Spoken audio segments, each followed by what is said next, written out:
गुरु, teacher, professor आप कुछ भी कह लीजिए, वो मौजूद है डॉक्टर नितिन भाई। आज के स्पेशल शो जो कि टीचर्स डे पे शूट हो रहा है उसमें वेलकम। यह सब मैं श्रेय दूंगा उन सब टीचर्स, उन सब स्टूडेंट्स का जिन्होंने हमारे साथ में बहुत सारा कार्य किया। तो बच्चों को वहां से भी सीखने की कोशिश करनी चाहिए।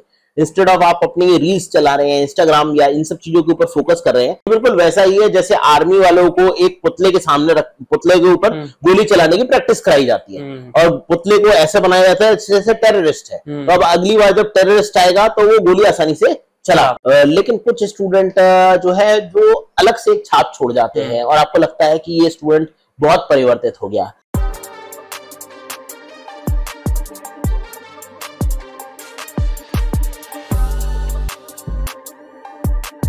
गुरुर् ब्रह्मा गुरुर् विष्णु गुरुर्देवो महेश्वरा गुरुर साक्षात परम ब्रह्म तस्मै श्री गुरुवे नमः। मेरी तरफ से सारे गुरुओं के चरणों में कोटि कोटि नमन, कोटि कोटि प्रणाम, क्योंकि गुरु ही है वो शख्स जिनकी वजह से आज मैं यहाँ हूँ और देश हमारा इतना आगे।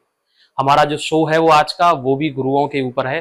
नमस्कार, स्वागत है आप सभी का समाचार 24 में। आज का जो मेरा शो है वो बड़ा खास है क्योंकि हम बात करने वाले हैं टीचर्स डे। सबसे पहले तो मैं फिर से एक बार सारे व्यूअर्स को, सारे गुरुओं को हैप्पी टीचर्स डे मेरी तरफ से और बहुत बहुत शुभकामनाएं सारे दर्शकों को। आज के हमारे शो में मौजूद हैं एक गुरु, एक शिक्षक, एक प्रोफेसर, आप कुछ भी कहिए, पर बड़े ही कमाल के व्यक्ति। तो स्वागत कीजिए मेरे साथ डॉक्टर नितिन भाई। सर बहुत बहुत स्वागत है आपका हमारे शो में। धन्यवाद मधुसूदन जी। मैं सभी श्रोताओं का यहाँ पर वेलकम करना चाहूंगा जो समाचार 24 से जुड़े हुए हैं। आज के स्पेशल शो जो कि टीचर्स डे पे शूट हो रहा है उसमें वेलकम ऑल। अच्छा, मैं अगर आपकी अनुमति हो तो आपके बारे में हमारे व्यूअर्स को मैं बताना चाहता हूँ। बिल्कुल बिल्कुल। देखिए, मैं सर के बारे में अगर बात करूं तो ऐसा कोई एग्जाम नहीं लगता जो कॉलेज और यूनिवर्सिटी के बेसिस पे होते हो जो सर ने क्वालिफाई ना किया हो। मैं एक बार आपको बताना चाहूंगा, जैसे नेट JRF है, ऑल इंडिया रैंक 61 थी सर की। उसके बाद नेट SRF है, नेट JRF फिर से दोबारा से सर ने क्वालिफाई किया। फिर ICMR है, गेट है, IOCL है। मैं अवार्ड्स की अगर बात करूं तो सर को international award, national award.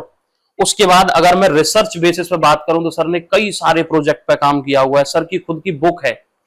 Research में अगर मैं एक्सपीरियंस बात करूं तो सर का 6 ईयर का एक्सपीरियंस है। बहुत सारी कॉन्फ्रेंस सर ने अरेंज कराई हैं, इंटरनेशनल 5 से ज्यादा इंटरनेशनल कॉन्फ्रेंस सर ने खुद अरेंज कराई हैं और नेशनल कॉन्फ्रेंस भी अरेंज कराई हैं। सर ये जो इतना सारा मैं डेटा पढ़ रहा हूँ ये एक जन्म का ही होता है? मेरे लिए तो एक जन्म में पॉसिबल नहीं है। यह सब मैं श्रेय दूंगा उन सब टीचर्स, उन सब स्टूडेंट्स का जिन्होंने हमारे साथ में बहुत सारा कार्य किया और सभी ने मिलकर काम किया, इसलिए आपको ये सारे अचीवमेंट्स बड़े दिख रहे हैं। तो कई सारे बहुत अच्छे स्टूडेंट रहे जिन्होंने हम लोगों के साथ में पूरा विश्वास के साथ में, लगन के साथ में कार्य किया। तो ये उनके भी अचीवमेंट्स हैं, ये मेरे खाली अपने ही अचीवमेंट्स नहीं है, तो मैं उनको ज्यादा श्रेय देना चाहूंगा। नहीं, ये तो आपका भड़प्पन है। एज अ टीचर आप अपने स्टूडेंट्स को आगे रख रहे हैं, काम तो सारा आप ही का है। खैर मेरा सिर्फ गाइडेंस है तो, लेकिन हाँ मतलब सभी लोगों ने मिलकर इस कार्य को, इन सब चीजों को अचीव किया। कुछ चीजें हम लोगों ने शुरुआत की जो आज भी कई अच्छे इंस्टीट्यूट में, IITs में या IIMs में या अच्छे इंस्टीट्यूट में जो स्टूडेंट पहुंचे हुए हैं उनमें उनका भी बहुत बड़ा योगदान था। उन्होंने बहुत अच्छी मेहनत की, तो अलग अलग स्कूल से लेकर कॉलेजेस में वो आज तक विद्यमान हुए। अच्छा, अभी आप LNTC यूनिवर्सिटी में है, तो वहां आपका जो सफर है, मतलब इतनी सारी अचीवमेंट करने के बाद वो जो स्टूडेंट्स हैं वो आपको कैसे देखते होंगे? मुझे तो लगता है कि भगवान से कम तो नहीं है आप उनके लिए। नहीं, ऐसा भी नहीं है, लेकिन हाँ ठीक है, बहुत सारे स्टूडेंट बहुत ही इज्जत करते हैं। आज भी कई सारे स्टूडेंट्स का टीचर्स डे पे अभी सुबह से मेरा मोबाइल बजे जा रहा है, जिसकी वजह से कई सारे स्टूडेंट्स की वेल विशेस हमेशा आती रहती हैं। कई लोग मिलने भी आते हैं और बहुत सारे स्टूडेंट्स हैं जो साथ में एसोसिएटेड हैं। इस वक्त मैं LNCT यूनिवर्सिटी में एज अ डीन और अब एसोसिएट प्रोफेसर हो चुका हूँ, तो अब एक विभाग को संभालने की जिम्मेदारियां एक अलग से आ गई हैं। तो अब स्टूडेंट्स के लिए कुछ और करने का जो मन है वो अच्छे तरीके से उनके लिए कर पा रहे हैं। अच्छा, मैं टीचर्स डे पे आता हूँ। टीचर्स डे देखिए, मैंने खुद पर्सनली ये फील किया है कि टीचर्स डे वाले दिन तो जो स्टूडेंट्स हैं ना वो बड़ी DP लगाते हैं, फेसबुक पर पोस्ट डालते हैं, पर वो जो पूरे साल होता है जो टीचर का महत्व, तो टीचर्स डे का महत्व, वो क्यों भूल जाते हैं? वो देखिए, वो इसलिए आजकल कम हो गया है क्योंकि आज की जो जनरेशन है, जो युवा है, वो इंस्टाग्राम, फेसबुक या रील्स बनाने पे या स्नैपचैट उस पे ज्यादा आ चुके हैं। तो वो ऐसे टीचर्स को आइडलाइज कर रहे हैं जो गाना गा रहे हैं, जो क्लास में नाच रहे हैं, जबकि आपको ऐसे टीचर्स को आइडियलाइज करना चाहिए जो सही मायने में टीचिंग को एक स्तर पे ले जाते हैं। तो टीचर्स को भी कुछ अपनी मर्यादा में रहना चाहिए, कुछ मतलब मेल फीमेल टीचर्स जो हैं थोड़ा सा उन्हें मर्यादा में रहना चाहिए। हालांकि जब आप स्टूडेंट्स को पढ़ा रहे होते हैं तो आपको उनसे हंसी मजाक भी करना होता है ताकि वो बोर ना हो, लेकिन फिर भी एक क्योंकि एक रेखा जो मर्यादा की है वो काफी धूमिल होती चली जा रही है, जिसकी वजह से स्टूडेंट्स भी अब टीचर्स की वो रिस्पेक्ट नहीं करते हैं जो पहले किया करते थे। मतलब वो जो रेस्पेक्ट है वो सिर्फ सोशल मीडिया तक सीमित रह गई है। अब जैसे आजकल आपके मित्र सोशल मीडिया पे ज्यादा हैं और सही मायने में मित्र मुसीबत में साथ देने वाले बहुत कम रह गए हैं। बर्थडे भी सिर्फ वही विश कर रहे हैं, वो भी सोशल मीडिया पे दिखाने के लिए विश किया जा रहा है। अदरवाइज आपके घर पे आके कौन बर्थडे आपका विश कर रहा है। ये एक चीजें अलग हो गई। लेकिन अच्छा, मैं थोड़ा सा पीछे लेके जाऊं, मैं माफी चाहूंगा, मैं आपको टोक रहा हूँ। आपको अपने टीचर्स याद हैं? बिल्कुल बिल्कुल, मेरे कुछ टीचर्स मुझे बहुत अच्छे से याद हैं।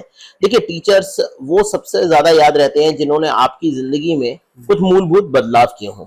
तो मेरे जो गुरु हैं डॉक्टर प्रणव कुमार, जिन्होंने बायोटेक्नोलॉजी के क्षेत्र में बहुत ही अच्छी किताबें लिखी, वो मेरी जिंदगी का रुख बदलने वाले व्यक्ति हैं। शायद मैं यहाँ पर कभी बैठा भी नहीं होता, मैं बहुत एवरेज स्टूडेंट था, लेकिन उन्होंने कुछ देखा और उन्होंने बताया कि ऐसे नहीं, आपको ये करना है, आपको ये करना है, आपको ये करना है।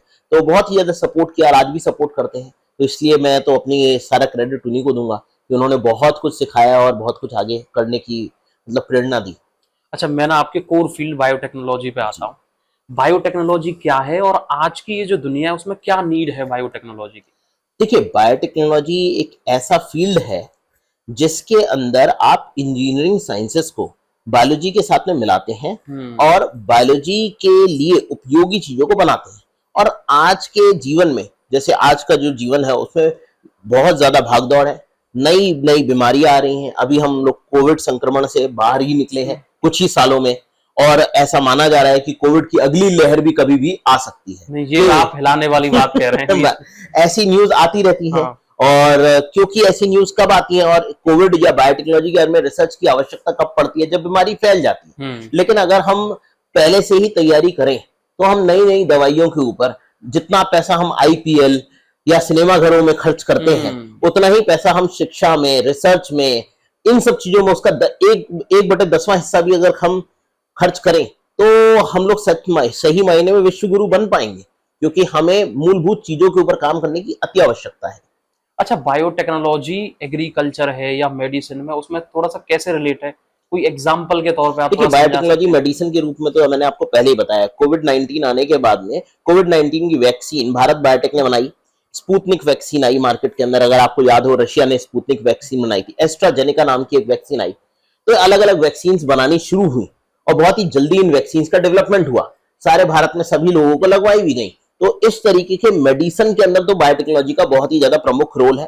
केवल वैक्सीन ही बनाने में नहीं, आप जितने भी आप वेनमस स्नेक्स वगैरह की भी वैक्सीन बनाई जाती है उनके अंदर भी। और ये फार्मेसी से अलग है, क्योंकि फार्मेसी में सिर्फ दवाइयां बनाई जाती हैं, लेकिन यहाँ पर क्या है, अलग अलग तरीके की मेडिसिन बनाई जाती हैं। आपने पतंजलि का नाम सुना, पतंजलि बहुत तेजी से आगे बढ़ रहा है, आयुर्वेद को आगे बढ़ा रहा है। तो आयुर्वेद के अंदर से भी जो प्रोडक्ट्स निकाले जा रहे हैं, जो एक्सट्रैक्शन करके कंपाउंड्स निकाले जा रहे हैं किसी भी पेड़ पौधे से, किस प्रकार से वो हमारे जीवन रोगों से लड़ने के लिए हमारी क्षमता को, जिसे हम इम्यूनिटी कहते हैं, जीवन रक्षा प्रणाली को बढ़ा सकती है। तो इन सबको अच्छे तरीके से आगे बढ़ाने के लिए बायोटेक्नोलॉजी की आवश्यकता है। फूड बायोटेक्नोलॉजी बहुत ही इंपॉर्टेंट एक इसका प्लेटफॉर्म है। फूड बायोटेक्नोलॉजी में आप देखते हैं नई नई जो कंपनीज है, अमूल है, डाबर है, ठीक है, पारस है, ऐसी कंपनीज आ रही हैं। आप देखते हैं कि इंडिया के बाहर की कंपनी नेस्ले वगैरह जो मल्टीनेशनल कंपनीज है वो इंडिया में आ चुकी हैं। तो ये सारी कंपनीज भी फूड बायोटेक्नोलॉजी में ऐसे प्रोडक्ट्स को अब एनहांस करने, ऐसे प्रोडक्ट को लाने की कोशिश कर रही है जो हमारे लिए ज्यादा बेहतरीन हो।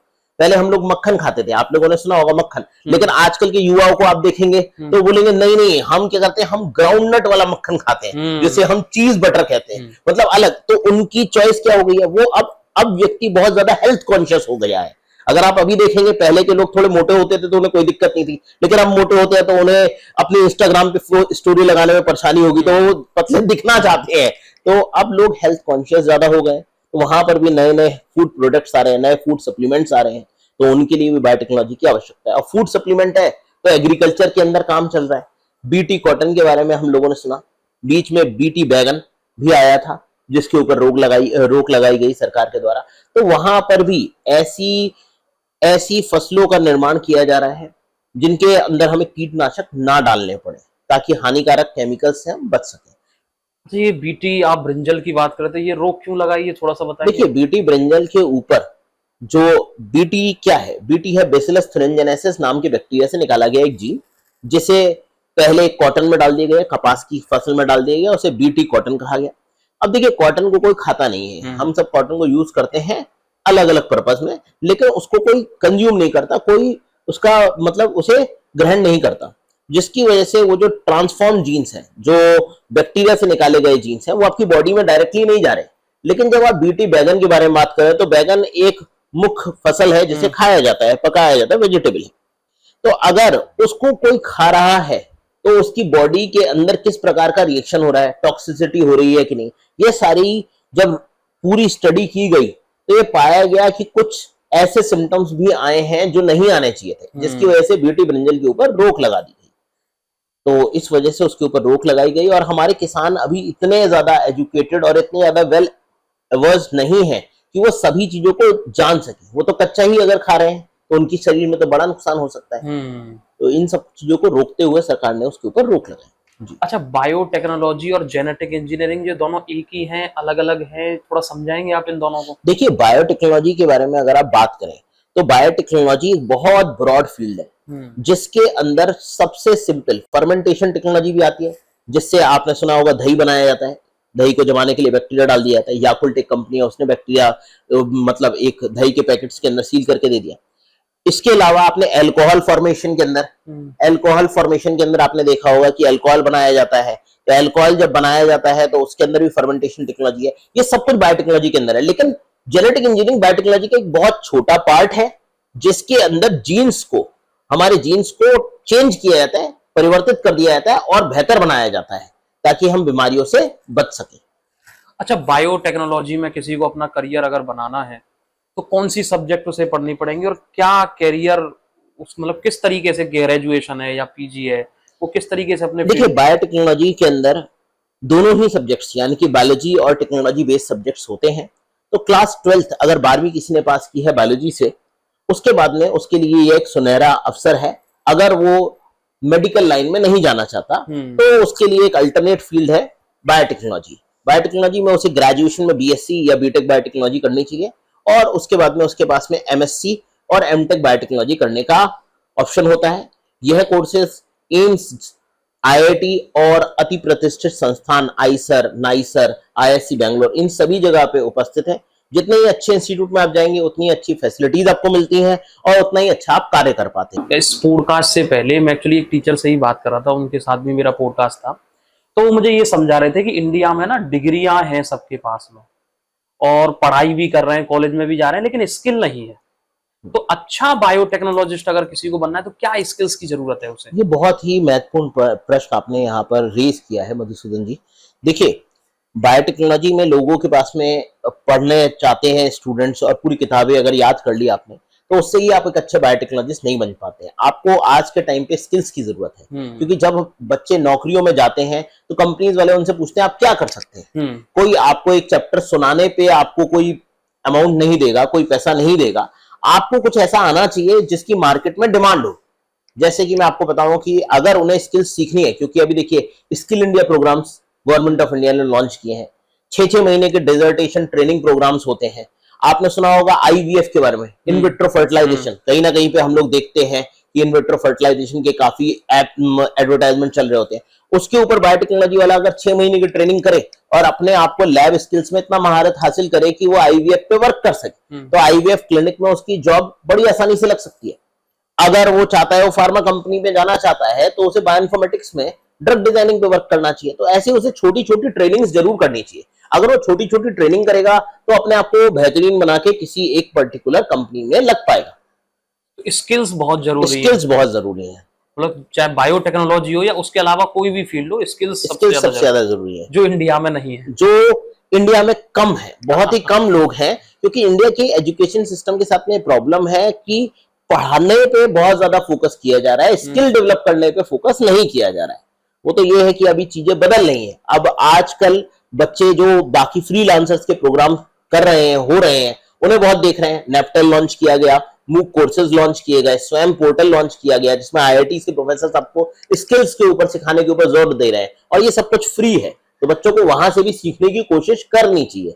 इंस्टेड ऑफ आप अपनी रील्स चला रहे हैं, इंस्टाग्राम या इन सब चीजों के ऊपर फोकस कर रहे हैं, सोशल मीडिया से अपने आप को थोड़ा सा हटाइए और जो एजुकेशनल मीडिया है उसकी तरफ फोकस करिए, तो आपको सीखने को ज्यादा चीजें मिलेंगी।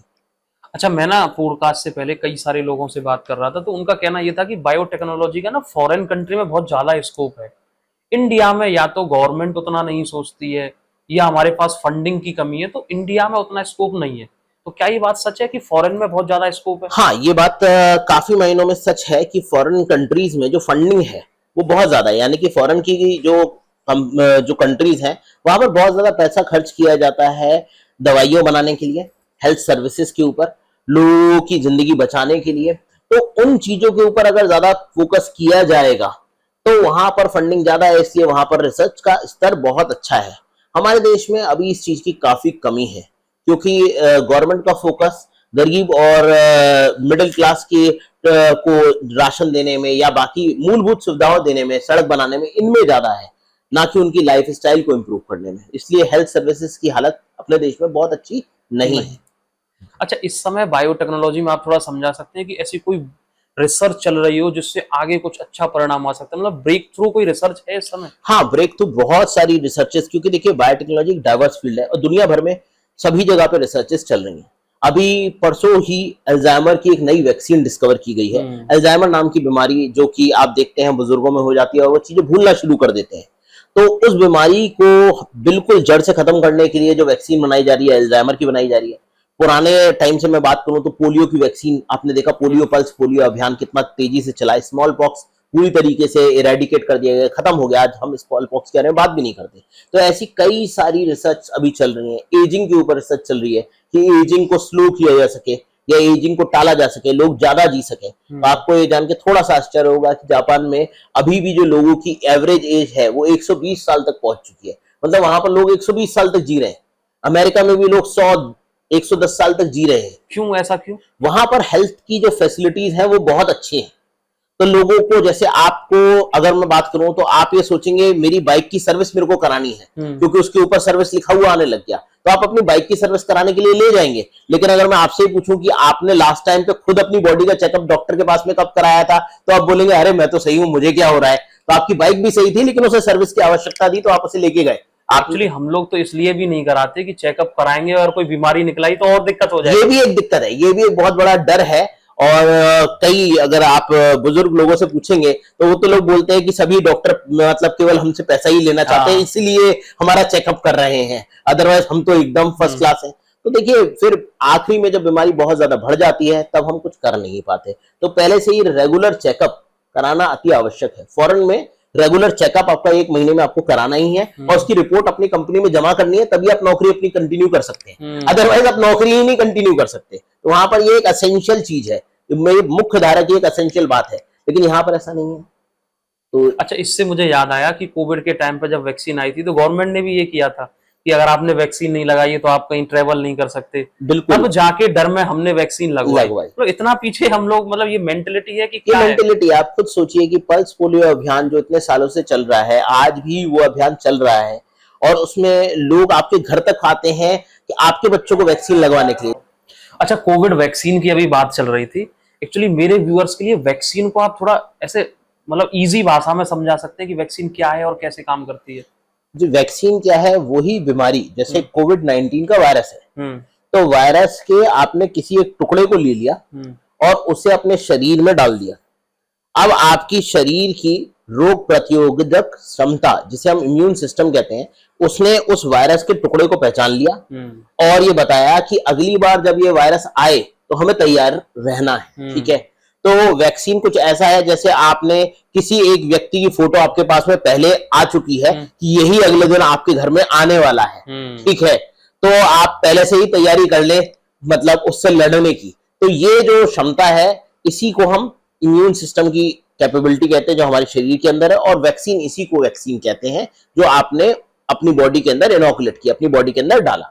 उस वायरस का एक टुकड़ा या बैक्टीरिया का एक पार्ट जिसे आपने अपनी बॉडी के अंदर इनकॉर्पोरेट किया है। मतलब ये जो पोलियो की ड्रॉप हम लेते हैं, इसमें पोलियो वायरस होता है? इसमें पोलियो वायरस है लेकिन वो किल्ड वायरस है, लेकिन वो जीवित नहीं है या इनएक्टिवेटेड है, जो आपको बीमारी नहीं कर सकता, लेकिन वायरस वही है। तो आपका शरीर पहले से ही अपनी एंटीबॉडीज को बना के रखेगा ताकि अगली बार जब वो जीवित वायरस आपके सामने आए तो आप उससे लड़ सके। ये बिल्कुल वैसा ही है जैसे आर्मी वालों को एक पुतले के सामने पुतले के ऊपर गोली चलाने की प्रैक्टिस कराई जाती है और पुतले को ऐसे बनाया जाता है जैसे टेररिस्ट है, तो अब अगली बार जब टेररिस्ट आएगा तो वो गोली आसानी से चला पाएंगे। अच्छा, जैसे पोलियो की वैक्सीन 5 साल तक पिलाई जाती है और कुछ वैक्सीन ऐसी होती है जो एक ही बार लगाई जाती है जी, तो ये क्या अंतर है, वो 5 साल तक क्यों पिलाई जा रही है? देखिए बहुत बड़ा अंतर है। हमारी शरीर के अंदर जो इम्यून सिस्टम है उसके अंदर भी उसकी भी एक मेमोरी है, उसकी भी एक याद रखने की क्षमता है। तो कुछ बैक्टीरिया और वायरसेस ऐसे होते हैं जिनको एक बार अगर हमारी बॉडी के अंदर चले गए तो हमारा इम्यून सिस्टम उन्हें हमेशा पूरी जिंदगी के लिए याद रख लेता है। जैसे कि आपको याद हो मम्स नाम की कन्फ्लूएंजा जिसे बोलते हैं, तो अगर वो एक बार हमारे शरीर के अंदर एक बार किसी को हो गया तो दोबारा से नहीं होने वाली, क्योंकि उसकी एंटीबॉडी हमारे पूरे शरीर के अंदर हमेशा हमेशा के लिए बन चुकी है।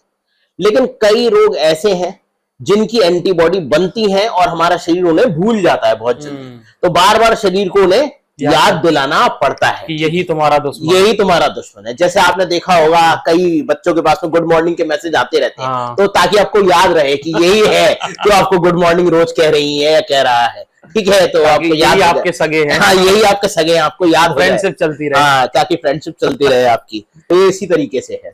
अच्छा, इंडिया में अगर मैं बात करूं बायोटेक्नोलॉजी के लिए, तो फंडिंग नहीं है या फैसिलिटी नहीं है, आपके अकॉर्डिंग क्या है? दोनों ही चीजों में बहुत कमी है, फंडिंग की भी और फैसिलिटीज की भी। हालांकि देखिए कोई भी सेक्टर प्राइवेट सेक्टर के साथ में भी इवॉल्व करता है। अब आप कंप्यूटर साइंस के बारे में बात करें तो कंप्यूटर साइंस में आप बहुत बड़ी बड़ी कंपनीज के बारे में जानते होंगे। टीसीएस एक बहुत विख्यात कंपनी है जो ऑल ओवर इंडिया में, इन्फोसिस है, विप्रो है। तो ऐसी कंपनीज अभी बायोटेक्नोलॉजी में अपनी शुरुआत में है, क्योंकि बायोटेक्नोलॉजी में अभी जो रिवॉल्यूशन आना था वो अभी भी 8-10 साल दूर है। तो चीजें हो रही हैं, शुरुआत में है, होंगी, लेकिन अभी क्योंकि प्राइवेट सेक्टर के द्वारा फंडिंग उतनी नहीं दी जा रही है और गवर्नमेंट इतना फंड दे नहीं पा रही है, जिसकी वजह से दोनों ही फैसिलिटीज की बहुत ज्यादा कमी अभी पाई जा रही है इस फील्ड में। अच्छा, मैं आप ही के बारे में पढ़ रहा था, तो आपने जो पीएचडी की है वो प्लांट बायोटेक्नोलॉजी से की है, एल्गी से रिलेटेड कुछ जी मैंने किया था। शैवाल से एल्गी के अंदर, काई के अंदर, जो शैवाल काई जिसे हम कहते हैं, उसके अंदर चिकनाहट होती है। आप देखते हैं काई कहीं लग जाती है तो वहां पर आप फिसल जाते हैं। तो मैंने यही सोचा कि इस काई के अंदर कुछ तो ऐसे तत्व हैं जो चिकनाहट प्रोड्यूस कर रहे हैं, यानी कि क्या ये ऑयल बना रही है, क्या ये तेल बनाने में कारगर हो सकती है। तो मैंने ऐसी काई के ऊपर काम किया जो कि तेल बनाती है और उस तेल को निकाल के हम डीजल की तरीके से गाड़ियों में यूज कर सकते हैं, जो बायोडीजल, जिसे हम बायोडीजल कह रहे हैं। गवर्नमेंट 20% मिला रही है पर रेट कम नहीं कर रही, रेट कम नहीं कर रही, वो यही है। तो सरकार ने भी अभी देखिए 20% की पॉलिसी ला दी है। हम आत्मनिर्भरता की तरफ प्रयास तो कर रहे हैं, लेकिन वह प्रयास काफी धीमे हैं, क्योंकि इस हिसाब से भी हमें अगले 100-200 साल लग जाएंगे आत्मनिर्भर बनने में। तो वो थोड़ा सा तेज होना चाहिए, क्योंकि हमारे आसपास के देश, कुछ देश बहुत ही अच्छे तरीके से आगे बढ़ रहे हैं, और अगर हम आगे नहीं बढ़े तो हम लोग उन दौड़ में काफी पीछे रह जाएंगे।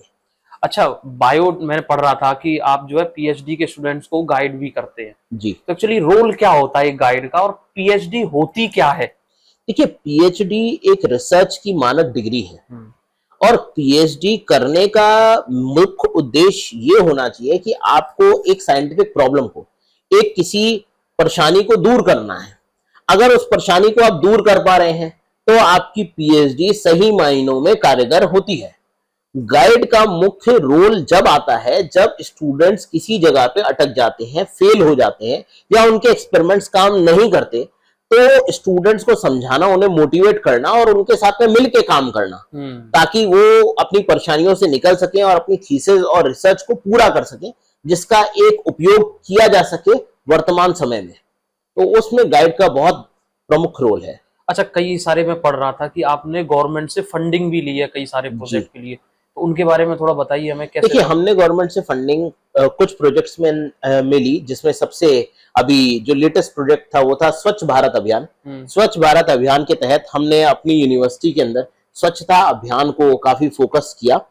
हमारे हॉस्पिटल के अंदर जितने भी पेशेंट्स आते थे, जितनी भी बैंडेजेस होती हैं, उन सबका प्रॉपर डिस्पोजल, उन सबका प्रॉपर सैनिटेशन, साथ में जो पेपर यूज किए जाते हैं, हम लोग ई कॉपीज की तरफ बढ़े हैं, यानी कि हार्ड कॉपीज, हार्ड पन्ने जो यूज किए जाते हैं एग्जामिनेशन के अंदर, उनका हमने यूज कम से कम किया है। ऑफिस वर्क को भी हम रफ पेजेस पे, वन साइडेड रफ पेजेस पे अब हम करना शुरू कर चुके हैं, जिससे कि पन्नों का वेस्टेज कम हो, पेड़ कम काटे जाएं। और साथ में ही हमने वृक्षारोपण के बारे में भी अपनी यूनिवर्सिटी में कार्य किया है। ग्रीन बेल्ट बनाई है जो कि 4 एकड़ में फैली हुई है, जिसमें हम लोग केवल पेड़ ही लगाएंगे, उसके अंदर कोई बिल्डिंग वगैरह नहीं बनाएंगे। पढ़ रहा था कि एग्रीकल्चर में ग्रीन रेवोल्यूशन हुआ था, तो ग्रीन रेवोल्यूशन और बायोटेक्नोलॉजी का आपस में क्या रिलेशन है, कैसे इन दोनों ने मिलकर काम किया? ये बहुत ही इंपॉर्टेंट प्रश्न आपने यहाँ पर किया है, क्योंकि आज तक अगर बायोटेक्नोलॉजी का सबसे सही उपयोग कहीं पे हुआ है तो वो ग्रीन रेवोल्यूशन के टाइम पे, और उसके आगे जो अभी हरित क्रांति 2 अभी तैयारी चल रही है उसके अंदर हुआ है।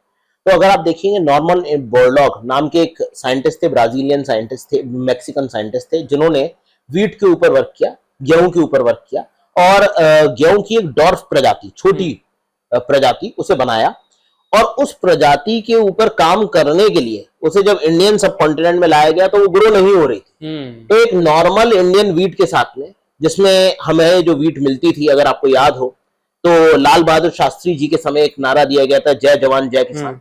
उस वक्त अमेरिका का हमारे ऊपर बहुत दबाव था कि आप पाकिस्तान के सामने सरेंडर करें 1971 वॉर में, या आप उनसे लड़ाई ना करें, वो अगर कश्मीर मांग रहे हैं तो उन्हें दे दें, अदरवाइज हम आपको खाना देना बंद कर देंगे। और इंडियंस को वो एक लाल गेहूं देते थे जो उनके यहाँ जानवर खाते थे, और उस गेहूं को भी उन्होंने देने के लिए हमसे मना कर दिया था। तो जब से हम लोगों ने तैयारी अपनी शुरू की, और एमएस स्वामीनाथन ने एक नई प्रजाति ऑफ वीट जो कि नॉर्मन बोरलॉग ने मैक्सिको में बनाई थी, उस प्रजाति के साथ में इंडिया की देसी प्रजाति को मिला के एक नई वैरायटी बनाई, जिसे आज हम शरबते सोनारा RR21 नाम की गेहूं की प्रजाति जानते हैं। और इस प्रजाति के बनने के बाद में ग्रीन रेवोल्यूशन हुआ, हरित क्रांति हुई, जिसके बाद में हम ना सिर्फ आत्मनिर्भर हुए अपने गेहूं चावल उत्पादन में, बल्कि हमने एक्सपोर्ट करना भी शुरू कर दिया। और आज भारत जो है पहले 5 देशों में हमेशा लास्ट 25 सालों से बना हुआ है जिन्होंने मतलब वीट को सबसे ज्यादा एक्सपोर्ट किया है, गंदम को सबसे ज्यादा एक्सपोर्ट किया है दुनिया भर में। तो कई सारे ऐसे रिवॉल्यूशन हुए हैं जिससे हम आत्मनिर्भर बने हैं, हमने अपनी इकोनॉमी को संभाला है। आज भी हमारे देश के ऊपर कई सारे टैरिफ लगे हुए हैं, कई सारी प्रतिबंध लगे हुए हैं, क्योंकि लोग चाहते नहीं है कि हम बहुत तेजी से आगे बढ़े, हमारे देश को रोकने की कोशिश की जा रही है। लेकिन ये सब यंग जनरेशन और युवा वैज्ञानिक, युवा स्टूडेंट्स का ये फर्ज है कि अपने देश के लिए कार्य करते रहें। और जैसे अमित स्वामीनाथन ने ग्रीन रेवोल्यूशन किया, आज भी हमें एक हरित क्रांति द्वितीय की जरूरत है, जिसके बाद में हम और ज्यादा तेजी से आगे बढ़ पाएंगे। अच्छा, आप एज अ टीचर भी, मैंने आपका करियर देखा था, तो आपने हायर सेकेंडरी के स्कूल के बच्चों को भी पढ़ाया है जी, फिर अभी आप यूनिवर्सिटी में हैं, मतलब सारा एक्सपीरियंस आपने ले लिया है। बिल्कुल। कोई फनी इंसिडेंट याद आता है कि कोई बच्चा बड़ा डिप्रेस रहा हो या पढ़ता नहीं हो, या आपने किसी की लाइफ चेंज की हो? हाँ, मेरे को कई इंसिडेंट्स, वैसे तो देखिए एक टीचर के लिए सभी स्टूडेंट्स बहुत खास होते हैं, जो भी स्टूडेंट रहे हो, लेकिन कुछ स्टूडेंट जो है जो अलग से एक छाप छोड़ जाते हैं और आपको लगता है कि ये स्टूडेंट बहुत परिवर्तित हो गया। तो मुझे याद है, मेरा एक स्टूडेंट था रवि दत्त, और वो स्टूडेंट काफी ज्यादा बदमाशी करता था, और किसी गलत संगत में पढ़ने के बाद में नशे वगैरह करने की वजह से उसको नशा मुक्ति केंद्र में भी भर्ती करा दिया गया। परंतु उसके बाद में वो वहां से वापस आया और बोला कि सर, मुझे तैयारी करनी है, मुझे मेहनत करनी है, और मैं अपनी खोई हुई इज्जत वापस पाना चाहता हूँ। मुझे लगता था कि इतना मेहनत नहीं कर पाएगा, क्योंकि अगर कोई चीज नशे में कोई चला गया है तो वो आगे इतनी मेहनत नहीं कर पाएगा। ये मेरा एक पर्सपेक्टिव था उसे लेके, और मुझे भी लगा कि शायद ये नहीं कर पाएगा। तो मैं उसके साथ में बहुत स्ट्रिक्ट रहा, मैंने उसे खाना खाने का भी टाइम नहीं दिया। जब भी उसे बोला कि तुम्हें बैठ के पढ़ना है, लेकिन उसने अपने आप को प्रूव किया, और आगे चल के वो IIT रुड़की में गया, और IIT रुड़की के अंदर सेकंड टॉपर रहा। फिर उसके बाद में IIT रुड़की से बायोटेक करने के बाद में, बायोटेक्नोलॉजी में डिग्री हासिल करने के बाद में वो ICGB में रहा। और आज अगर आप देखें तो हमारे CSIR के जो डायरेक्टर हैं, उनके साथ में दुनिया का एक प्रतिष्ठित जर्नल में उसका पेपर आया है, और वो अभी अमेरिका में साइंटिस्ट बन के जा रहा है। तो अभी भी वो ICMR में एज अ साइंटिस्ट भी काम कर रहा है। तो व्यक्ति चाहे तो कहीं से भी अपनी जिंदगी में अपने आप को परिवर्तित कर सकता है, लेकिन उसके लिए आपको लगन, मेहनत और एक दृढ़ निश्चय की तो अति आवश्यकता होगी। अच्छा, बायोटेक्नोलॉजी का ह्यूमंस पे क्या इम्पैक्ट है, पॉजिटिव या नेगेटिव? मैं ये इसलिए पूछ रहा हूँ क्योंकि कोविड के बाद जब वैक्सीन लगी तो कई सारी ऐसी हाइपोथेसिस या थ्योरी समझ लीजिए आई कि कोविड वैक्सीन की वजह से लोगों में प्रॉब्लम्स आ रही है। जैसे फ्रिक्वेंटली मैं कार्डियोलॉजिस्ट से बात कर रहा था, तो उन्होंने ऑफ कैमरा मुझे बताया, ऑन कैमरा तो उन्होंने भी नहीं बोला, कि शायद कोविड की वैक्सीन की वजह से क्लॉट्स आ रहे हैं। हाँ, ये बहुत इंपॉर्टेंट आपने बात कही। देखिए, कोविड की वैक्सीन बहुत ही जल्दबाजी में बनाई गई और सभी देशों में होल्ड लगी हुई थी, सभी कंपनीज में भी ये होल्ड लगी हुई थी। जो भारत जैसे देश में जिसकी पॉपुलेशन बहुत ज्यादा है, ऐसे देश में अगर कोई एक कोविड-19 की वैक्सीन अगर बना लेता तो वो कंपनी रातों रात ही करोड़पति अरबपति हो जाती। तो टेस्टिंग वगैरह को फाइनलाइज नहीं किया गया और बहुत जल्दीबाजी में वैक्सीन को लॉन्च किया गया। ऐसी जल्दीबाजी कभी कभी हानिकारक हो सकती है, इसलिए आपने जो इस वैक्सीन, मैं नाम अगर बोलूं तो एस्ट्राजेनेका के साथ में बहुत ज्यादा दिक्कतें आई, जो अमेरिका से बनी हुई वैक्सीन थी, और उस वैक्सीन की क्रेडिबिलिटी बताई गई 99% इफेक्टिव, और फिर बाद में बोला गया ये 50% है, और आज के डॉक्टर से मानते हैं ये 30% भी इफेक्टिव नहीं है। तो डेटा को इस तरीके से दिखाया गया और आखिरी में जाके ये आया। तो ये क्रेडिबिलिटीज और जो है, मतलब ऐसे ही नहीं है कि आपको कोई दवाई मिल गई तो आपने खा ली, आपको उसके बारे में पॉजिटिव नेगेटिव दोनों चीजें आपको पता होनी चाहिए। अच्छा, जेनेटिकली मॉडिफाइड ऑर्गेनिज्म क्या है और इससे ह्यूमन लाइफ कैसे चेंज होने वाली है? देखिए, जेनेटिकली मॉडिफाइड ऑर्गेनिज्म एक ऐसा ऑर्गेनिज्म है, एक ऐसा प्राणी है जिसमें दूसरे प्राणी के जीन्स को डाला गया है। प्राणी में कई सारी कोशिकाएं होती हैं और इन कोशिकाओं के अंदर जो एक सेल है, उसके अंदर जो जीवन रूपी डीएनए प्रेजेंट होता है। ये डीएनए जो है वही हमें निर्धारित करता है कि हमारा स्वरूप कैसा होगा, हमारे बाल कैसे होंगे, हमारी आंखें कैसे होंगी, हमारा शरीर किस तरीके से बनेगा। उस डीएनए के अंदर से जीन्स को निकाल के यदि किसी और के जीन्स किसी और में डाल दिए जाएं, तो इसे हम जेनेटिकली मॉडिफाइड प्लांट्स कहते हैं। या अगर प्लांट में डाला गया तो जेनेटिकली मॉडिफाइड प्लांट, एनिमल में डाल दिया गया तो जेनेटिकली मॉडिफाइड एनिमल। तो इस प्रकार इन्हीं को हम जीएम प्लांट्स या जीएम एनिमल्स बोला जाता है।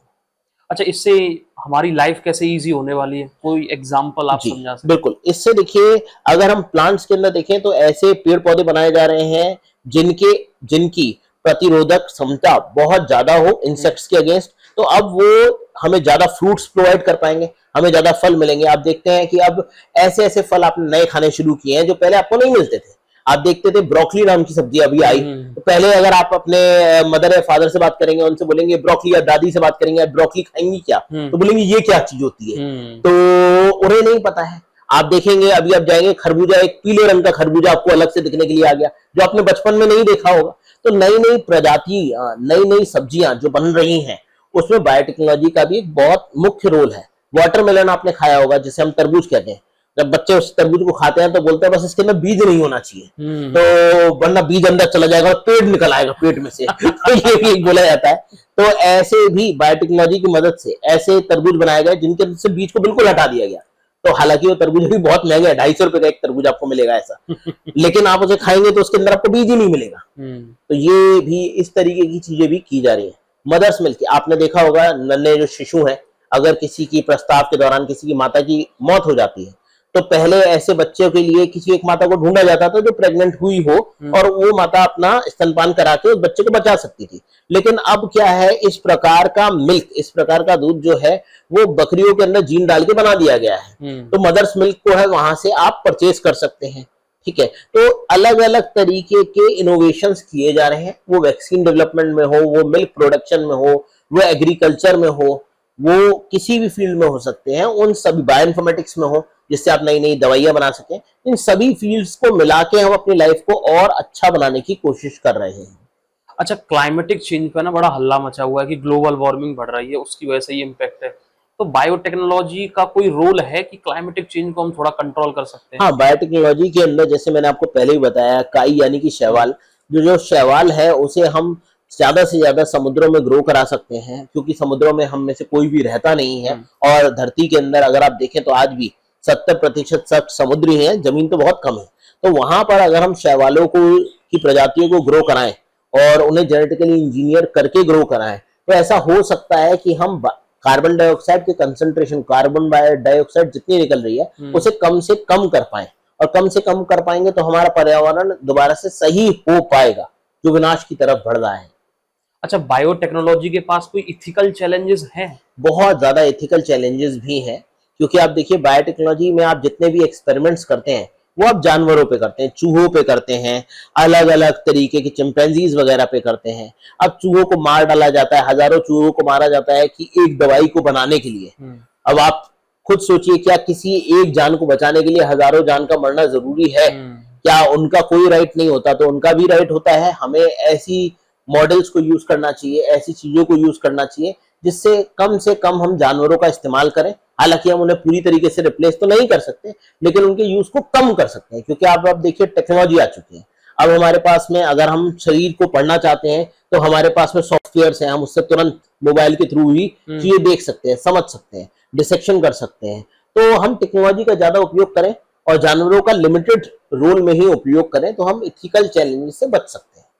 अच्छा, बायोटेक्नोलॉजी के फील्ड को आप अगले 10 साल में इंडिया में कहाँ देखते हैं? देखिए, बायोटेक्नोलॉजी और एलाइड हेल्थ साइंसेस, ये फील्ड बहुत ही ज्यादा चेंज होने वाला है अगले 10 सालों में। क्योंकि पिछले 5 सालों में आपने देखा हो, इंडिया में सबसे ज्यादा लोग जो मेट्रो सिटीज में आ गए हैं, वो अब अपनी हेल्थ केयर के ऊपर बहुत ज्यादा वर्क करने लगे हैं। उन्हें ये समझ में आ गया है केवल पैसा या मतलब रिसोर्सेज या बड़ी गाड़ी ही होना इंपॉर्टेंट नहीं है, जिंदगी मतलब अच्छी होनी चाहिए। वर्क कल्चर जो है टॉक्सिक नहीं होना चाहिए। आप देखेंगे कि लोग ये देखते हैं कि वर्क कल्चर कैसा है, केवल एसी नहीं लगा रखा, आपका बॉस कैसा है, बॉस अच्छा है और सब लोग एंजॉय कर रहे हैं, वर्क कल्चर अच्छा है, तो आपकी लाइफ बढ़िया और लंबी अच्छी होने वाली है। तो इसीलिए यहाँ पर लोग अपनी सेहत के ऊपर ज्यादा ध्यान लगने लगे हैं, खाने पीने की चीजों को सही करने लगे हैं, फ्रूट्स वगैरह के ऊपर ज्यादा खाने लगे हैं। तो अब इस प्रकार से वो बायोटेक्नोलॉजी को भी इन्हांस कर रहे हैं। नई नई वैक्सीन लोग लगवाने के लिए अब तैयार हैं, क्योंकि उन्हें पता है कि वैक्सीन से ज्यादा फायदा हो रहा है। और ये हमारी जो जैसे ही हमारी एजुकेशन भी अच्छी होती चली जा रही है, आप देखेंगे हर एक साल परसेंटेज ऑफ एजुकेशनल पीपल बढ़ते चले जा रहे हैं। कभी इंडिया में केवल 40% ही एजुकेटेड लोग होते थे, अब केरला जैसे राज्य में तो 99.9 पे एजुकेशन पहुंच चुकी है। मतलब 100 में से 99 लोग पढ़े लिखे हैं। तो उनका साक्षरता दर जब बढ़ेगा लोगों का, तो वो चीजें अच्छे से समझ पाएंगे। अच्छा, मेरा आखिरी सवाल था और एक हाइपोथेटिकल क्वेश्चन है कि अगर आपको एजुकेशन मिनिस्टर बनाया गया इंडिया का वेल ऐसा होने नहीं वाला, और उस संस्था में बनाया गया कि जहां बायोटेक्नोलॉजी की फंडिंग वगैरह आती है, तो इन दोनों में आप क्या क्या चेंजेस करने वाले हैं? देखिए, बायोटेक्नोलॉजी की फंडिंग जो दी जाती है इंडिया में, वो बड़ी बड़ी रिसर्च करने के लिए दी जाती है। मतलब कि आपने जैव प्रौद्योगिकी से किसी जेनेटिकली इंजीनियर्ड ब्रीड को बनाने की कोशिश की, लेकिन जो मूलभूत समस्याएं हैं आज भी देश में, उन चीजों के ऊपर कार्य नहीं किया जा रहा है। यानी कि एजुकेशन सिस्टम को एनहांस करने की बहुत ज्यादा आवश्यकता है। तो मेरा मानना यह है कि अगर government of India educational system के ऊपर ज्यादा कार्य करे, अधिकतर जो टीचर्स पढ़ा रहे हैं बायोटेक्नोलॉजी में, वो भी एडॉक पे ही हैं, वो भी एडॉक फैकल्टीज हैं।